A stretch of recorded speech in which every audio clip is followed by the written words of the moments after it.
stage 11 was bad for the French. Possibly the flattest stage of the race from Marseille across the Languedoc to Montpellier. Vino was back on the attack, putting his team on the front to drive up the pace and capitalising on an injury to Christophe Moreau, the way he felt he'd been victimised after his crash on stage 5. Just look at the damage being done now in the crosswinds of the Camargue here. Even Johan van Sommeren's been caught at the wrong end of the split. If you were not paying attention today, the wind has tore into this peloton, all because of the strong riding of Vinokurov's Astana team. Well, a few riders getting caught out. Vladimir Gusev there has gone back. I did see Alberto Contador in the front of the race with George Hincapie, but he was almost begging George Hincapie to ride in the wind and protect him.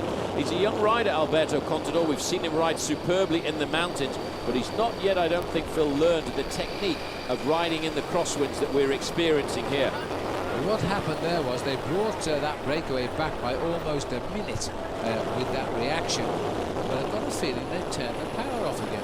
I'm not sure they have, because in some of the back groups they've already got rid of the sprinters. Thor Hushovd and Eric Zabel missing out. I'm a bit surprised about Eric Zabel, because he is a very clever, canny rider. Nobody, though, I think expected this. They were quite happy to have a nice, easy ride, but it's going to have a serious effect on the overall advantage of the 5 leaders. Well, let's have a look now. Camera, you can see the fact there's no cars behind the pack here. There are now riders behind the field. They'll be left in no man's land. The commissaires, the race referees, will let no cars into the gap and protect them from the wind, because this isn't the fault of a flat tyre or a fall. This is a lack of energy, so they won't help them back to this pack as the pack continues to be driven on here at the front. Well, Discovery Channel at the front here, you have to actually ride in an echelon like this to make sure you don't get popped out at the back, because riding at the front in a situation like this allows you to get a little bit of shelter from the wind. The most dangerous place to ride in a group like this is at the back, because you can get sliced out and immediately get popped out of the back. There you can see George Hincapie, red, white and blue, protecting Alberto Contador. It's very difficult, and unless you've ever done this, it's very difficult to understand how difficult it is to ride once you get the wind in your face. That's why we've got this diagonal line, and it's a very important part and technique of professional bike racing. Just take a look at the face of these guys now. This is 100% effort here now to cause damage at the back. We had to change of direction there. We made a right-hand turn. It means now the field is taking the wind on the left shoulder. There is the injured Moreau this morning. If he's in any way in pain, he's going to be in big pain now, because this tour suddenly turned a bit ugly in the last few minutes, as the riders thought it would be a routine finish, a break and bunch going down to Montpellier. The gaps are forming. When you see gaps form like this now, riders chasing holes in the peloton, they are in huge difficulty here.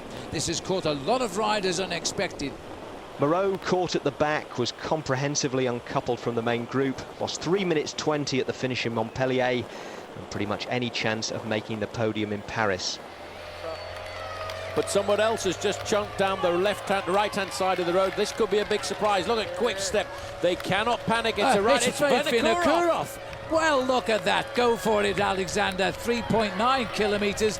Is this why he set it up? Revenge could be sweet. What a turn of speed by Alexander. This is unbelievable. He's 21st place in the overall standings, and he's gone out of the front end of the main field. His team toughened it up. He's putting pressure on the sprinters right now. I don't think he's going to pull it off, but this is a brave move. Boy, this will win him a lot of friends, because this is the injured man, the odds-on favourite to win the Tour de France. He's lost his chance. I think he's 8 minutes back now. It was his team which split the field today to put Moreau out of contention, and now the cheek of it. He's trying to win on his own here down in Montpellier. Well, forget about this attack on the flat, Phil. This man, despite the pain, look at those knees, both of the knees completely and utterly bandaged up. Almost 45 to 50 stitches in both of them together. When we go to the Pyrenees and the attacks like that, ooh, it's going to hurt. And it's hurt Quick Step, but they've clawed him back in here at 2.8 kilometres. His escape was about a kilometre. They're all thinking, what on earth is that man doing? But they've clawed him back. Now there'll be a change of direction. this isn't looking so good anymore for Tom Bonan, because this race is no longer under control. Everybody is charging into Montpellier with everybody in with a chance. Watch out for Julian Dean, because when I saw the split a little bit earlier on, I saw the black and white jersey of the champion of New Zealand. I can't see him here, but with Team Crédit Agricole setting up the pace-making like that, I'm sure that Julian Dean must be thinking about the possibility of a victory. Team Liquigas are right up there as well in 3rd, 4th and 5th place, but Tommeke Boonen is right there. Still on his wheel is Robbie Hunter. As we head under 2 kilometres to go to the finish, we're on a sort of dual carriageway just out of town here, but it gets a little bit tortuous. We duck and dive and go through a tunnel, believe it or not, before we line up for the finish. There's still time for confusion, and Julian Dean is right there, that white jersey with the black collars. This could be a great day for New Zealand if he can get it right. There's an attack gone up with a tremendous change of speed, because we're heading for the tunnel. Well, CSC have taken a look at that advantage. The acceleration now is putting a lot of riders under pressure. Robbie Hunter must not panic. He must stay there and wait and gamble on this all coming together. We've gone underneath the tunnel. Who's going to come out first? 3 riders with about a 10-length advantage over the front end of the main field. But very quickly, it's all back together. It was Cancellara who launched the attack there, which he was also at 1 kilometre to go. Now, this is a right-hander. Then we've got that another right-hander at 500. And they've gone far too wide, and there's been a crash down on the barriers, and we don't know who's taken out, but it's given Liquigas the lead. Well, there was a sweeping bend over to the left-hand side. A number of riders have gone out, but it's Liquigas have got the organisation. Robbie Hunter's right in there, filling about 6th position. Well, Freddie Rodriguez is a faller from what I can hear at that very bend as they continue to line up for the finish now. And this is a huge turnout, but this is not going to be a routine finish. Tom Bonan at the moment is not in the hunt for this. Bonan was one of the riders who went down. I'm looking to see if I can see the green jersey there, but Robbie Hunter is in an ideal position. He's in around about 4th. Hunter now dodging in amongst the wheels here as the sprint is opened here by Thibault. That's 500 to go.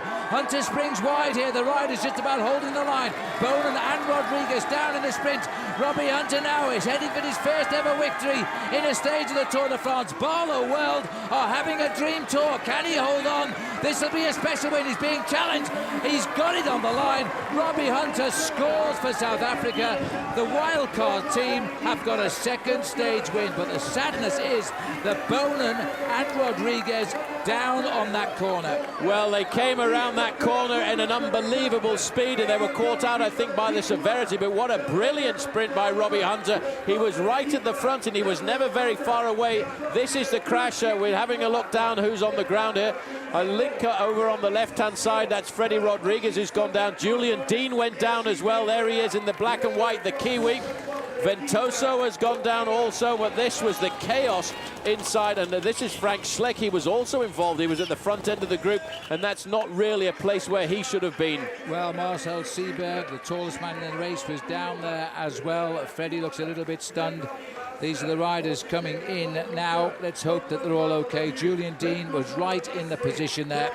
They went too wide. Just take a look at that. They swept out far too wide. They clipped the barriers. Foot on the ground there for Tom Bonan, and he's brought to a stop, but I'm not sure Tom actually fell off. Well, I'm not sure if he did go down, but one thing we know for absolute certainty, that the man in red and white of Team Barlow World, Robbie Hunter, lunges for the line. And is that man happy? I think so. Well, wouldn't you be? Because Robbie Hunter has just got South Africa's first ever stage win in a Tour de France.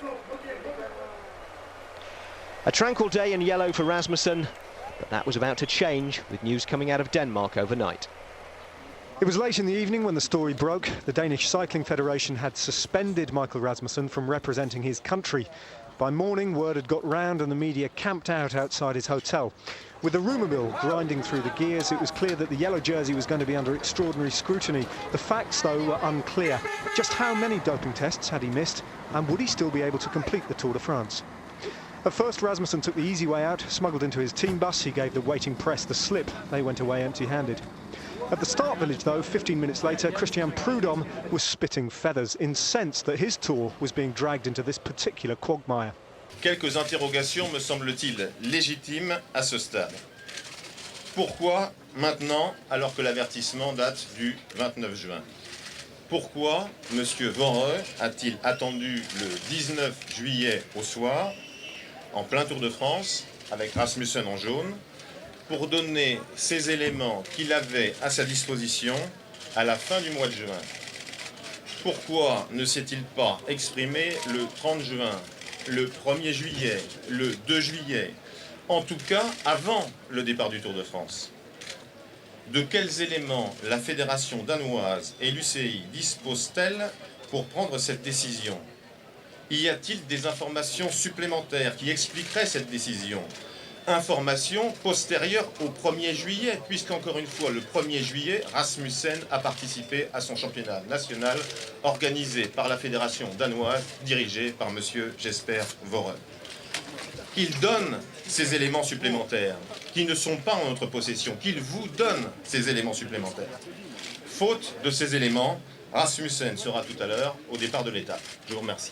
Shortly after that, the press eventually pinned the Dane against his team bus and got their soundbite for what it was worth. I feel that this is blown a little bit out of proportion, as it's a matter of misinformation. I can confirm that I have no positive doping tests, and that's it. And what is your reaction to Christian Prudhomme, the director of Tour de France, this morning? Well, as far as I know, I have full support from the ASO, and I'm starting in the yellow jersey today. That said, an almighty squabble ensued, and the leader of the Tour took that as a signal to slink off and prepare for the next wave of inquiry, encircled by a ring of gendarmerie steel. Out on the road that day, after a brief chat with Monsieur Prudhomme and a friendly pat on the shoulder, Rasmussen kept himself to himself. His next test was to come. With the tour organisers furious at the timing of the revelation and the media asphyxiating from a lack of clarity, he would either have to put up or ride off when he next stepped off his bike.